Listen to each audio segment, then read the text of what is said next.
So this was a big talking point out of yesterday's budget because the Basic Education Department says that it needs between 79 and 118 billion rand just to stay afloat over the next 3 years. The Basic Education Minister, Siviwe Gwarube, has also warned that provinces are finding it increasingly difficult to fund their existing basket of posts and programs unless drastic interventions are implemented. The Finance Minister Enoch Godongwana delivered his medium-term budget policy statement in Parliament yesterday. So let's talk to the Basic Education Minister now. This is Siviwe Gwarube, joining us live from Brazil, by the way. She's taking over the presidency of the G20 Education Working Group. And please do spare a thought for the Minister. I think it is now something like 1:20 a.m. in the morning where you are, Minister. Am I right?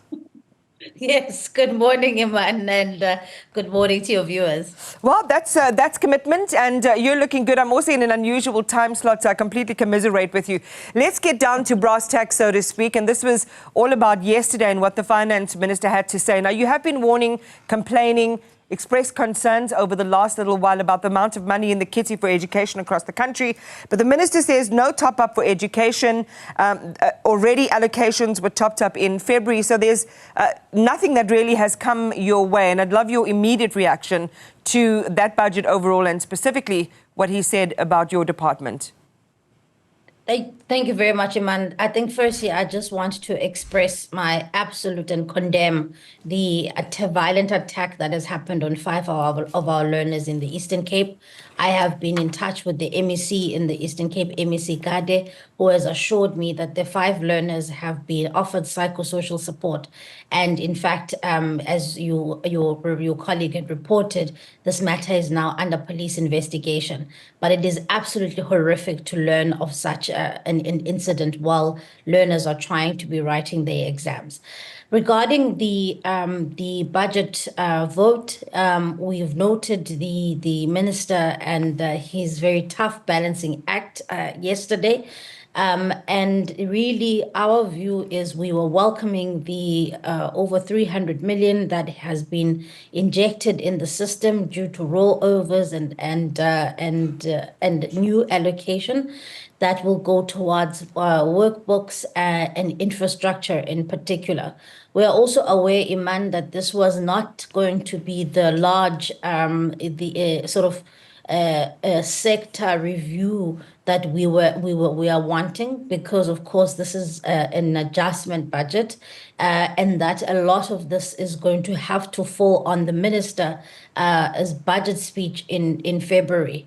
And so while we welcome the slight injection on school nutrition and infrastructure, we are saying to Treasury that we will continue to engage with them in the next couple of months, because of course, as we've indicated before, in the next medium term, in order for us to make sure that we are protecting frontline services, teachers in particular, we are going to need to see an injection into the equitable share of provinces so that they can retain their basket of posts.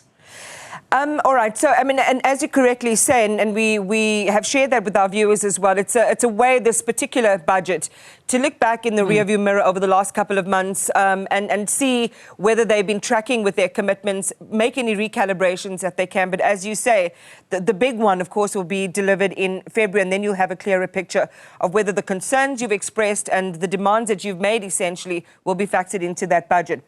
The interesting thing, though, was that Godongwana said there was no crisis, as the Treasury had topped up along with your education budget, the health budgets as well in February. But the provinces had not allocated all of the additional money to the costs of employment and health, which he included. So how much of that money went into the cost of educators? Provinces are making those decisions. So if there's a crisis, it is a self-inflicted crisis. How do you interpret that? Look, I mean, you know, we have made an extensive and detailed presentation to Treasury, because you'll recall, Iman, what I did do a couple of months ago or several weeks ago was to do an analysis of expenditure across and an analysis of the budgets across the various provinces. So yes, while the Minister of Finance may have a point, that the cost of employees is allocated by provinces in their equitable share.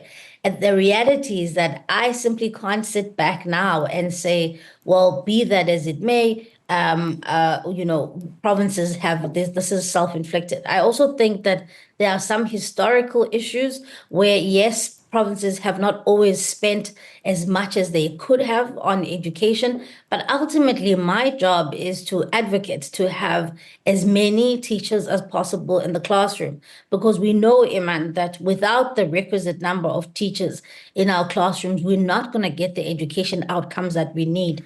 And so I take the minister's point, but the point that I'm making is that we can't simply now say the provinces are on their own, because we know over the past decade, there has been a decrease in the funding of education because of alternative policy choices. So it's not entirely fair to simply say, well, the provinces should have done better. But because the reality is that even retaining the same basket of posts is not good enough.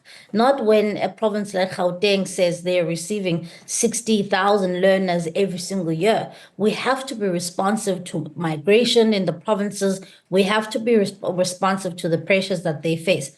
So I take the point that he makes about provinces, but I'm saying that's why we've done the analysis to say, well, Minister, in the next 3 years, this is what the situation is going to look like if we simply retain the same kind of budget. And of course, provinces themselves must make sure that the cost of employees is factored into the equitable share and that they don't delve into other budget line items. So I think it's a balancing act. One, we have to, as a sector, make sure ourselves we have fiscal discipline. But at the same time, I think it's going to be important for the finance minister to be responsive to some of the pressures that we are seeing in more provinces than others.